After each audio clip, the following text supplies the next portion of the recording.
बिस्मिल्लाहिर्रहमानिर्रहीम अस्सलाम वालेकुम वरहमतुल्लाहि वबरकातुहू। उम्मीद है आप सब लोग खैरियत से होंगे, खुश होंगे। डॉक्टर अब्दुल क़य्यूम साहब 10 पैलेट्स का ऑर्डर है इनका बकर से। तो डॉक्टर साहब ये आपके लिए मैं डिस्पैच करवा रहा हूँ डाइवो से। यो वो सा ना बस जरूर वो सपार गाड़ा भी लौट दा।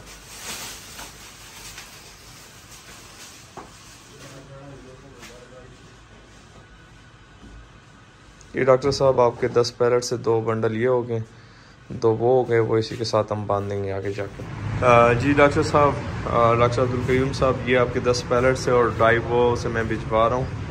इसकी पेमेंट आपने वहाँ पे देनी है। ये 6 रोड मेट्रो स्टेशन के साथ ही जो इनका टर्मिनल है वहाँ से मैं आपको भिजवा रहा हूँ। तो इसकी पेमेंट जो है आपने वहाँ पर देनी है। जितनी पेमेंट बन रही है वो भी मैं आपको बताता हूँ। डॉक्टर साहब ये 2080 रुपये आपने वहाँ पे पेमेंट देनी है और टोटल वेट इनका तकरीबन 32 से 35 किलो है।